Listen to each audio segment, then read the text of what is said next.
So I want to welcome you to Silverado Park. This is your park. It's the community's park. And I'm glad to see that there's a lot of activity out here, and I hope that you have a lot of fun. We have a great day of entertainment today. I want to thank our vendors for stopping by and giving out important information about staying healthy and staying fit, and more importantly, keeping your own bodies in good shape. Everything that we have going on here is free.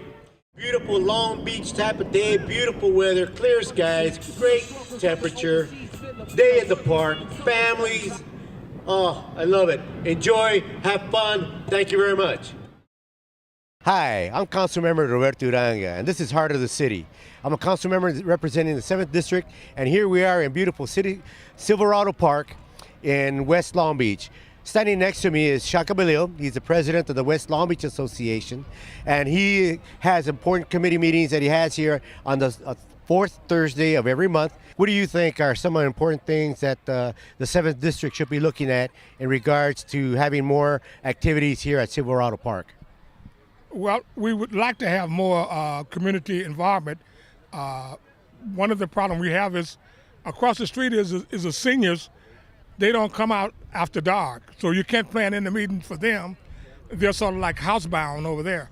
And we have right down the street another housing project called Springdale. They have to stay enclosed up there. That would be a good place for them to come down here.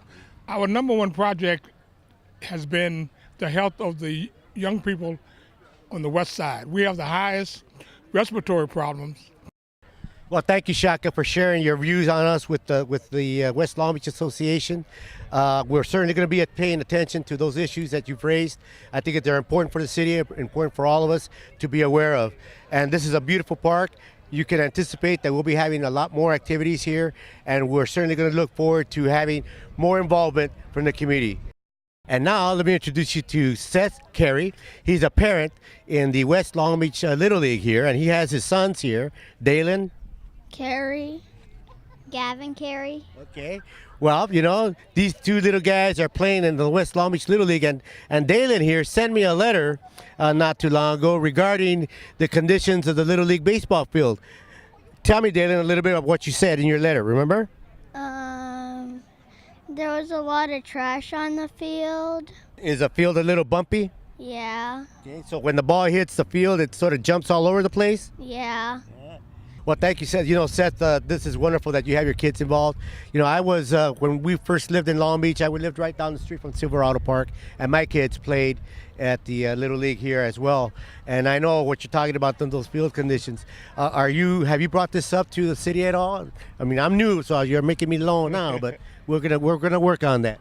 Absolutely, yeah. We would appreciate all the support that you can give us. The league is growing, so the improved fields will definitely help with that.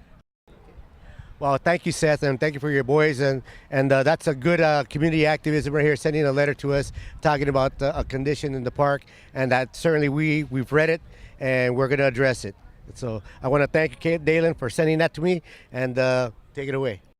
I want to introduce Nick Krause, fireboat operator with our great Long Beach Fire Department, and he was out here cooking hot dogs for our event here, and I want to thank you, Nick, for your time that you gave to us to be out here and help our community. Just a few questions about the fire department. I hear that the fire department just got a couple of new fireboats. Can you tell us a little bit about that? That's correct, sir. We're expecting a delivery of the first one around December. A second one will be delivered about 6 months after that. They're going to be some of the most spectacular fireboats in the whole world. Only second to New York City. They have some that are just a little bit larger. But these will be the most spectacular on the West Coast. We're super proud of them, and we're super anxious for the delivery of them. Now, we're in the Long Beach area, and we're covered by Station 13, which is right behind us. How many fire stations do we have around the city? Approximately how many firefighters do you think we have in total? We have approximately just under 400 firefighters now. We're hopeful through either your efforts and the council's efforts that we can build our force back up. A lot of people like to call our department a Cadillac fire department. I'd like to call our fire department a correct fire department. We have approximately 23 stations. All of them, because of the cutbacks right now, are not all staffed. But in addition to our fireboats, we have a strong hazmat unit, urban search and rescue unit, and then of course the pride of our fleet, our engines and our truck companies that are out there serving our community. Well, thank you, Nick, for sharing that information with us. And I think that raises an important issue, important questions about trying to keep our public safety personnel strong, keeping them fully equipped with all the tools that they need to do their jobs. I want to thank you again for helping us today and for serving hot dogs. You guys do some wonderful work out there, and looking forward to having you again at another future event. You're welcome, sir. Thank you, Nick. Anytime. Thank you. And finally, I have two interns in my city council district office, and they're helping us do a lot of activities. They helped us get this event here together today. To my right is Tess. To my left is Ricardo, and I'm going to ask a few questions about their experience. So tell me, Tess, what do you find most rewarding, or what you find different about working in a district council office? It was interesting learning about all the problems and all the things that needed to be fixed. Well, I guess I should ask you first. What school are you going to? I'm going to Mater Dei. Mater Dei, excuse me. My boys went to St. John Bosco, so we're going to be a rival. Ricardo, what did you find about interesting about your experience here with the city council office as an intern? I think mostly networking with other people, other organizations is one of the best things that I could look for. And what high school do you go to? I go to Cabrillo High School on Santa Fe. Okay. Do you have a specialty, something that you want to specialize in while you're in high school, or what are you looking at after you graduate? I'm looking to be somewhere in the criminal justice. In Cabrillo, I'm in the Cabrillo Academy of Law and Justice, so we're mostly specializing in criminal justice and law enforcement. And Tess, I know you're going to be starting high school in a couple of next to Monday. So what do you want to concentrate on? What do you think? What do you want to be when you grow up? Well, I'd like to be in the fashion industry, but I'm kind of open to anything because I have so many options at the moment. Well, Tess, recently we have a lot of issues with social media. Do you see social media as something that it's going to go away or going to continue in the future? And what do you think would be important for students to know about social media?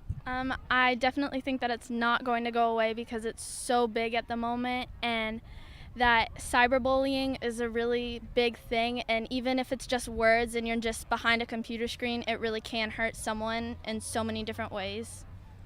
Good message. Ricardo, what do you think? I think it has become a problem. Most people are so used to being on their phones, and they're not networking as we were before.